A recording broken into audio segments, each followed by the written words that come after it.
Today's Kansas City Chiefs report is presented by Manscaped. From head to toe, they're going to have you covered with the best men's grooming products out there. Head over to manscaped.com and use promo code CHIEFS to get 20% off at checkout. My name is Harrison Graham, and here's what's coming up on today's Chiefs report. We have a Kadarius Toney injury update. How severe is the leg issue? We will explore and get you caught up on the latest. Also, Chris Jones wants how much money on a new contract per year? That will also be discussed by yours truly. And then lastly, some other camp practice updates as another training camp practices in the book, some news and notes to discuss after another day in St. Joseph. But before we get to all of that, let's get caught up on our July subscriber battle. And I'll be honest, it was a good start to the month, and the Raiders report caught wind of what we were doing, and they have responded in a big way. They have picked up 280 subscribers in the month of July. We've picked up just 119. Can we close the gap? Just over a week to go in the month of July. Subscribe for daily content. Make it a competition. Let's beat the Raiders report and new subs in the month of July. All right, let's talk about Kadarius Toney. He was not seen at practice today. He suffered a leg injury on Sunday during punt return drills before the practice even got underway. Here's Adam Schefter on the latest. He says Kadarius Toney, who underwent an offseason cleanup procedure on his knee, aggravated the injury on Sunday while fielding a punt and is expected to miss some time during training camp, but be ready for the start of the regular season per league source. So, good and bad there, right? If he's ready for week one, you feel good about that. But I think there's always going to be that lingering thought in the back of your mind of, can Kadarius Toney stay healthy? He has injury concerns dating back to college. I saw some article outline it, that he's had like 12 different injuries since 2017. It typically seems to be soft tissue with him because of the change of direction, the knee, the hamstring, those things tend to flare up on him with his playing style, and that's carried over to the NFL. He's only played in 19 games over 2 seasons, which is 34 games, not talking about the postseason. So it's just over 50%. That's not ideal. Look, he's probably not going to be a guy that consistently is playing 17 games per season or even 14, 15, 16, which not great, right? Like that's not ideal for someone who could be your number one receiver. And this goes back to just my overall thoughts of DeAndre Hopkins. Like, I hate to beat a dead horse, but like, you're asking a lot if Kadarius Toney is your number one receiver. And, take the attitude and not work ethic, but, just shenanigan concerns to the side. Put that to the side. He's injured a lot, guys. Like, he has a lot of injury history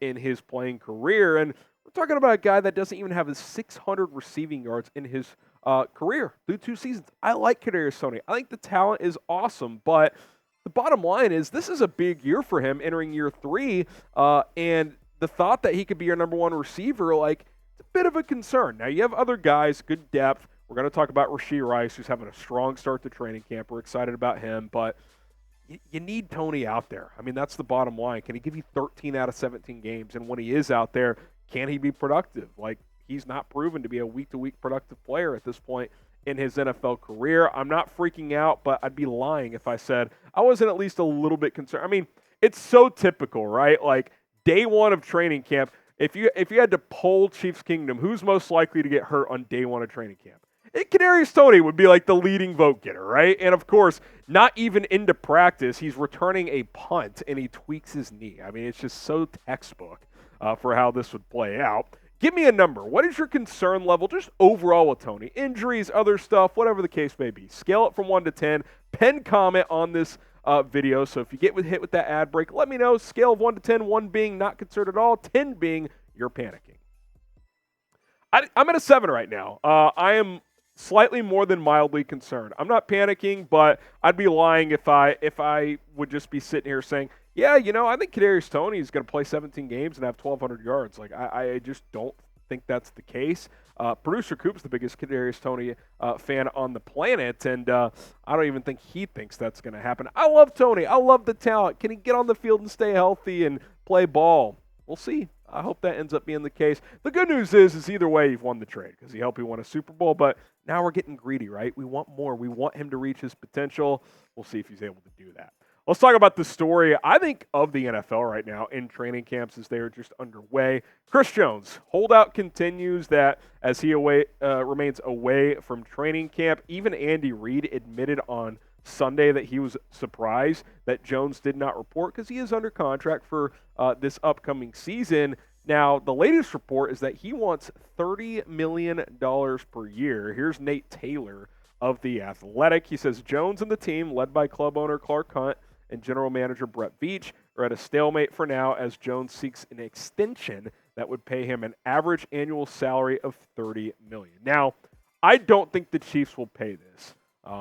I just don't. That's a lot of money for a 29-year-old defensive tackle. Now, I think the more important number is probably the guaranteed money than just the average annual. Because remember, they offered Orlando Brown that wild contract after 2021, and he didn't take it. And people were like, is he crazy? He didn't take this 6-year, $138 million deal. Well, the last year, and it was backloaded, was fully non-guaranteed. So it was really like 5 for 90. So it was like 18 a year when you really dug into it. So you could framework it where it looks like $30 million per year, but it's really more like 26. But Jones he's going to play hardball in this, and I think he's got legs to stand on. We'll talk about that a little bit more in just a second. But first, Manscaped sponsoring today's show. Listen, summer is here, and you want to be feeling good all over your body, right? Manscaped, your balls are going to thank you if you get going with the Lawnmower 4.0, the best ball hair trimmer on the market. Yeah, I'm saying it out loud. I shave my balls, and you should too, because if you don't, you're going to be feeling gnarly out there. And you know who else is going to be feeling gnarly? Your significant other if things get spicy and it's looking like the Amazon rainforest downstairs. Get going with Manscaped, the Lawnmower 4.0, the best product out there. 4 adjustable guards. You've got a wireless charging station. It's water resistant as well, so you can shave in the shower. Start your day off right with Manscaped. Manscaped.com, promo code Chiefs to get 20% off plus free shipping. It comes in this awesome box as well. Easy to travel with. Get going with the Lawnmower 4.0 today. Promo code Chiefs at Manscaped.com. You look at the highest paid defensive tackles in the NFL. You understand why Chris Jones is holding out, right? Like, I know Andy Reid can sit up there and say he's surprised. Chris Jones saw Quinnen Williams get a new deal, Jeffrey Simmons get a new deal, Daron Payne, Dexter Lawrence, Javon Hargrave in free agency is now making more than he is in terms of average annual value. You understand where Jones is coming from because at worst, based on his current play, he's the second best defensive tackle in football, and he could make a very strong argument that at this exact moment he is the best because last year, he was the best interior defensive lineman in the NFL with 15.5 sacks, 29 quarterback hits. He, I thought, had his best season against the run in his NFL career as well. His wants are valid. There's no doubt about it. He was the best defensive tackle in football last year.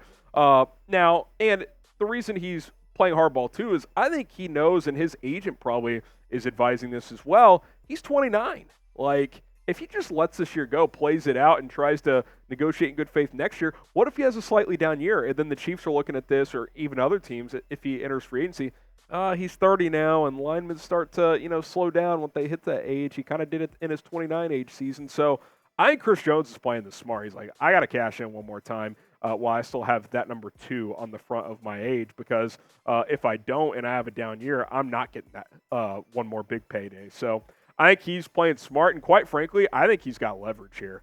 Look at the defensive tackle position outside of Chris Jones. Derek Nottie coming off a bad year. He's an average player. That's just a fact. Keandre Coburn, 6th-round rookie. Tershawn Wharton, he's still on the PUP list. He's not even healthy yet. Guys after that, I mean, it's thin pickings, right? Like, you take Chris Jones off this defense, Daniel Wise was getting first-team reps at training camp. Like, you can't replace Chris Jones. I saw someone tweet, I can't remember who this was, so if you're watching and you were the person who tweeted this, credit to you. They said Chris Jones is the Tyreek Hill of the defense because someone made the point, well, they traded Tyreek, they could trade Chris Jones, which, yeah, they could. Brett Veach could do it.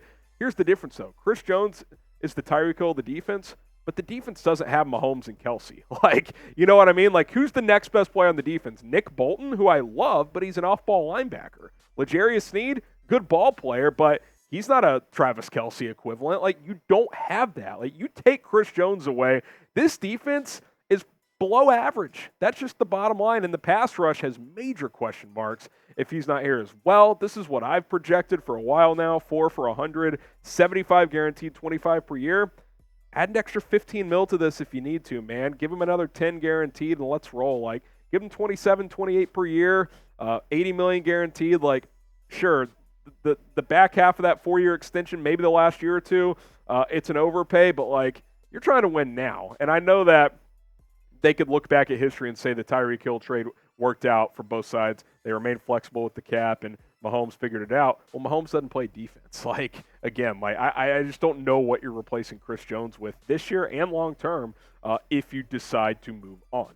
Now, what do you guys think? Will Chris Jones play without a new deal? Like, let's fast forward 6 weeks. Week 1 is here.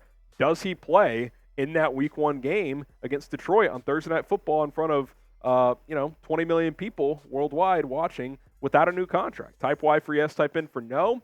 I think he would show up, but I don't know if I could blame him if he didn't, because, again, he's 29. He knows he has to cash in right now. So let me know what you guys think. Y for yes and for no. Would he play without a new deal? A couple nuggets from practice today, then we'll get out of here. Rashee Rice, he's standing out. Like, the first thing we heard about him at camp when it was like just the rookies is, he had to throw up. Maybe, he's out of shape. Well, since then, he's been balling out. Like, he even made a joke. He's like, I don't mind throwing up mid-practice. No big deal. He made an unreal catch today on an even crazier throw from Mahomes in red zone work for a touchdown. That clip's all over Twitter if you haven't seen it. Najee Johnson, 7th-round pick from last year, multiple pass breakups today. Could he work his way into the mix in that secondary? Trip McDuffie is on a snap count. Missed some time in the offseason program, so they're kind of easing him in, but he talked today. He understands that he's working his way back up to full strength, but he appears close to being a full go. L'Jarius Sneed on a bit of a snap count as well, but, a couple of nuggets there for you guys today. Rashee Rice, that's the guy I'm watching, man, especially with Toney, being banged up right now. So can Rashee Rice take advantage? Training camp is here. You're not going to want to miss our coverage. Hit the subscribe button. Turn on the notifications. My name is Harrison Graham, signing off here on the Chiefs Report.